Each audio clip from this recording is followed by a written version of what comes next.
네, 반갑습니다. 주식닥터입니다. 오늘 살펴볼 종목은 파미셀입니다. 자, 진짜 웃긴 종목이죠. 뭐 시장이 좋든 안 좋든 주구장창 빠졌던 종목이 파미셀인데, 저번 영상 이때 10월 16일이죠. 이때는 WHO가 렘데시비르 효과 없다 이러한 소식 나오면서 주가가 이렇게 크게 출렁했는데, 그러면서 우리는 생각을 했죠. 영상을 통해서 진짜 궁금하다. 과연 WHO에서 이렇게 효과가 없다고 했는데, 그럼 이걸 유일한 치료제로 긴급 승인한 미국 FDA는 이 효과 없는 약을 승인한 것인가? 그럼 FDA 얘네는 뭐가 되지? 그리고 트럼프 대통령도 투약했다던데? 진짜 뭐라 반응할지 궁금하다. 이렇게 영상으로 안내했었죠. 우리 모두 생각해보자고. 근데 오늘은 FDA가 유일한 치료제로 정식 긴급 승인이 아니라 정식 승인을 했다는 소식이 나왔습니다. 굳이 이 뉴스 들춰보진 않을게요. 보실 분들은 다들 확인하신 내용입니다. 근데 사실 오늘 주가 시세는 나왔지만 뭔가 아쉽죠. 세계에서 유일하게 치료제 정식 승인이라는데 이게 상한가 갈 재료 아닌가? 이렇게 생각이 들 법도 한데, 하지만 기대는 못 미치는 그림이 보여졌습니다. 뭐 그래도 간만에 시세가 나왔다 할 수 있겠지만 대부분 만족은 안 되실 듯해요. 자, 저는 파미셀 이상하다 계속 말씀드렸던 건 사실 하나밖에 없었어요. 대부분의 코로나 관련주들, 테마주들이 개인들이 멱살 잡고 끌어올렸던 것에 반해 파미셀은 외인이랑 기관 이놈들 이들이 들어와서 나가질 않네. 도대체 왜?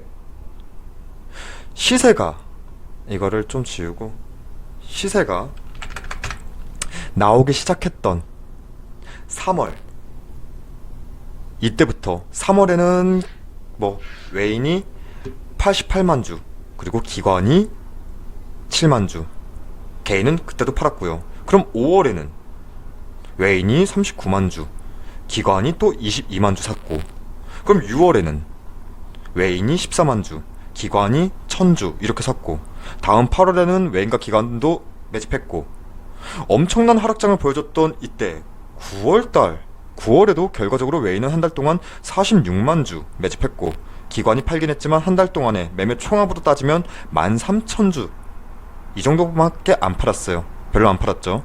결국 9월도 개인들이 많이 팔았다는 건데, 요상하다, 진짜 요상하다, 계속 이렇게 말씀을 드렸죠.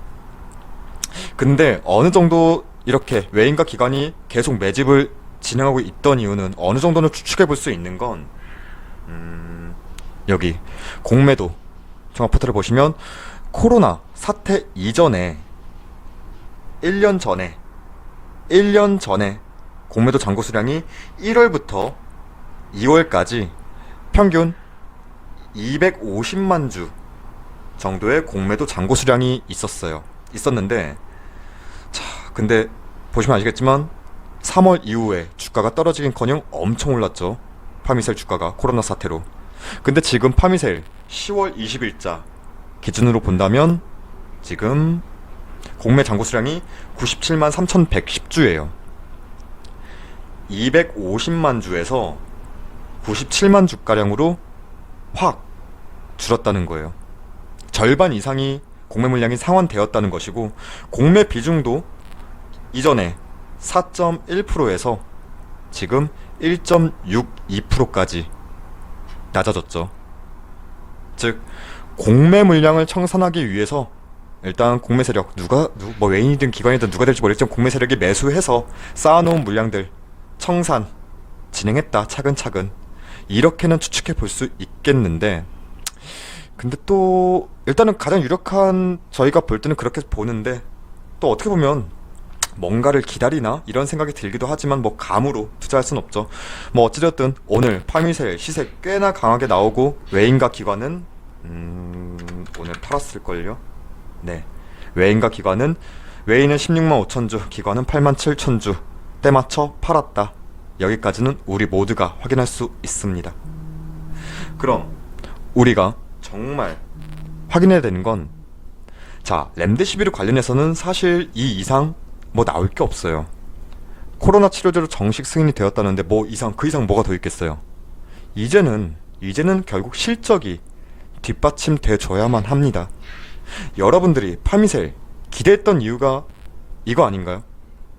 결과적으로 이 회사가 치료제 만드는 회사도 아니고 백신 만드는 회사도 아니고 진단키트 만드는 회사도 아니에요. 이건 누구나 다 알아요. 애초부터. 근데 여기에 다 연관이 돼 있죠. 왜? 애초부터 DNA와 RNA 단계, 신약 단계 기본 원료로 사용되었던 게 뉴클레오시드고, 치료제로 당시에는 유일하게 긴급 사용 승인된 렘데시비르의 원료로 들어가고, 잘 알려졌듯이 모더나뿐만 아니라 화이자에서도 RNA 방식을 이용한 백신을 개발하고 있기 때문에 백신 개발의 원료로도 보고 있고, 그리고 진단키트 시약의 원료로도 사용되고 있고, 즉 치료제든 백신이든 진단키트든 얘네가 뭘 하든 뭐 지지고 볶고 하든 뉴클레오시드라는 음식으로 따지면 쌀을 공급하고 있는 것이 중요하다 본 것이고, 당연히 파미셀의 뉴클레오시드 수요량은 많아질 수밖에 없다. 이게 여러분이 이 종목에 투자한 포인트 아닌가요? 자, 아직 파미셀 얘네 실적 3분기 실적이 나온 건 아니지만 이걸 볼게요. 자, 일단 뉴클레오시드 얘 판매 단가가 지금 좀 밑으로 볼게요. 얘네가 판매 단가가 나온 게 있을 거예요. 어디 있을까요?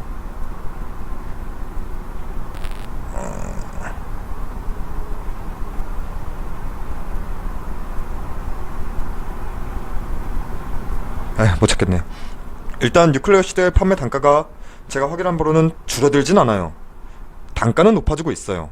다만 생산량이 줄어들고 있는데 이건 하반기 실적을 까봐야 알 수 있을 것 같고, 10월 공시를 또 보면은 이때 10월 공시를 보면 신규 시설 투자를 하겠대요. 진행한대요. 투자 목적은 뉴클레오시드의 시장 확대 및 수주량 증가에 대응하기 위해서래요.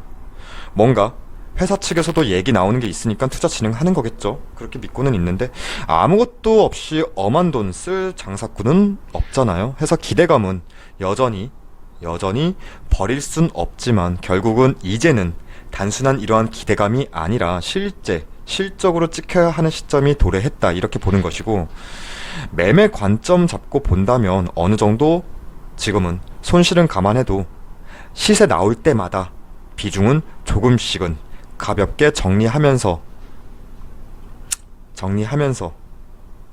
가져가야 제대로 시장을 보고 큰 그림을 그릴 수 있는 멘탈을 만든다고 봐요. 주식시장에 100%는 없어요. 지금 일부 손실 확정했다 해서 내 투자가 무너지는 건 아니에요. 가볍게, 조금은 내 투자 비중을 가볍게 만들라 말씀드리는 것이고, 실제적인 매출이 중요해요. 이젠 제대로 눈에 보여지는 실적이 나와야 하는데 그게 중요한 겁니다. 이젠 기관이 왜 이렇게 매집을 했을까? 이거는 앞서도 말씀드렸지만 반대로 공매도 잔고를 청산하기 위한 작업일 수도 있다, 이렇게 보셔야 하는 거고, 이렇게 생각도 하셔야 되고, 반대로 시세로 나올 때마다 외인 기관이 포지션 바꿔서 현물출할 수도 있다는 상황도 염두하셔야죠. 했으면 합니다. 해서 이런 말들이 나올 수도 있어요. 네가 뭔데 이제 시작이야, 파미셀은 이제 시작이라고 막 이렇게 말씀하실 수도 있는데, 맞아요. 지금부터 시작일 수도 있죠. 제가 전략은 다 정리하라고 했나요? 그건 아니고, 지금은 시세가 나올 때마다 조금씩 뭐 10,000원에서 1,000원 정도, 10,000원 투자했으면 1,000원 정도 좀 걷어내고, 그 다음에 좀 올랐으면 뭐 1,000원 정도 또 추가적으로 걷어내고, 이렇게 비중을 가볍게 하시라는 거예요. 그래야지 이 투자도 흔들리지 않고 오래 가실 수 있습니다. 파미셀 이제 시작이야 라고 생각하시는 분들한테도요. 자, 파미셀 이렇게 짧게 살펴봤고, 진짜 웃긴 종목이에요. 그래도 오늘은 뭐 만족할 순 없지만 너무 실망하지도 마세요. 자, 파미셀 이젠 실적이 나와야 됩니다. 이런 부분 감안하시면서 투자 이어갈 것이고, 이어가셨으면 하고, 파미셀은 계속 지속적으로 영상으로 안내해드리도록 하겠습니다. 그리고 현재 무료 체험 진행하고 있습니다. 참여를 원하시는 분들은 포털사이트 다음에서 저희 주식닥터를 검색해 주셔서 이렇게 홈페이지 들어오시면 조금 느리네요. 자, 여기 무료 체험 신청 페이지에서 무료 체험 신청하는 방법과 어떻게 진행하는지 확인하실 수 있으니까 많은 관심과 방문 부탁드리겠습니다. 그럼 오늘 하루도 고생 많으셨습니다. 감사합니다.